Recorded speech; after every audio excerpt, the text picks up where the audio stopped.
بسم اللہ الرحمن الرحیم ایک اردو کی ضرب المثل ہے جس میں کہا جاتا ہے کہ دھوبی کا کتا گھر کا نہ گھات کا، لیکن ایکچول کے اندر ہمارے ہاں یہ چیز اس طریقے سے مشہور ہو گئی کہ دھوبی کا کتا نہ گھر کا نہ گھات کا۔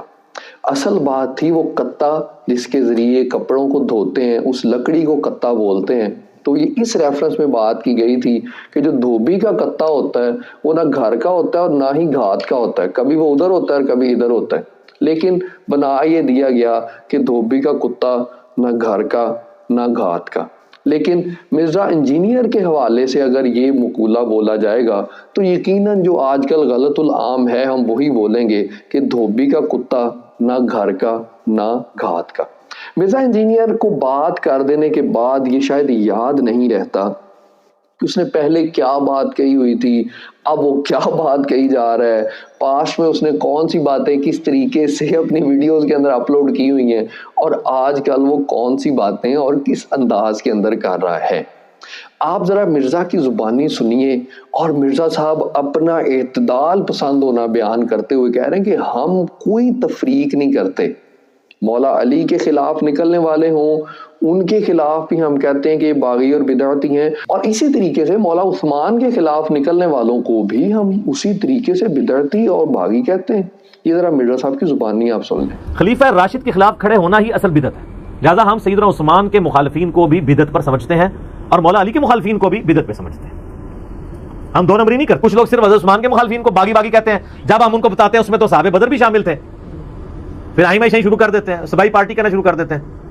اور کچھ لوگ صرف حضرت علی کے مخالفین کو باغی شمار کرتے ہیں۔ ہم تو دونوں کو باغی اور بدعتی سمجھتے ہیں، باقی فیصلہ آخرت میں اللہ نے ان کے لیے۔ جی، تو جیسے کہ آپ نے سن لیا کہ مرزا صاحب فرما رہے ہیں کہ ہم مولا علی کے خلاف نکلنے والے ہوں یا مولا عثمان کے خلاف نکلنے والے ہوں، سب کے اگینسٹ ہی ہم ایک ہی بات کرتے ہیں کہ وہ باغی تھے اور بدعتی تھے۔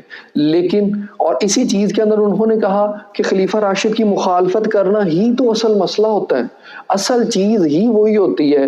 تو حضور اب آپ ہی ارشاد فرمائیے کہ آپ کی ہم کون سی کل جو ہے وہ سیدھی مانیں۔ آگے آپ کہہ رہے ہیں کہ حضرت عمار بن یاسر رضی اللہ تعالی عنہ کو بھی عثمان کی بہت ساری پالیسیز کے ساتھ اختلاف تھا اور یہی کچھ ان کی شہادت کی وجہ بھی بنی۔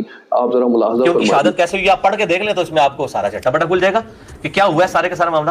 تو پھر مطلب ابتدا پہ تو ظاہر اختلاف رائے انہی کی وجہ سے ہوا، لیکن بعد میں حضرت عمار بن یاسر بہت خلاف تھے اس طرح کی چیزوں میں، ان کی کچھ پالیسیز کی وجہ سے۔ یہ ہے اصل وجوہات جن کی وجہ سے صحابہ کرام کے آپسی معاملات کے حوالے سے اہل سنت کا عقیدہ یہی ہے کہ ہم نے ان کے حوالے سے کوئی بات نہیں کرنی۔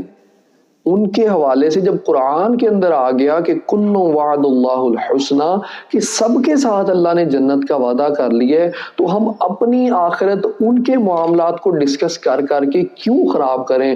نہ ہم سے قبر میں پوچھا جائے گا کہ تم امیر معاویہ کے حوالے سے جنگ جمل، جنگ صفین اور ان معاملات کے اندر تم جو ہے وہ کیا پڑھتے ہوتے تھے، سوچتے ہوتے تھے، کیا ہوا ہے کیا نہیں ہوا۔ سمپل سی بات ہے، حق بدست حیدر قرار، لیکن امیر معاویہ بھی ہمارے سردار اور تان ان پر کار فجار۔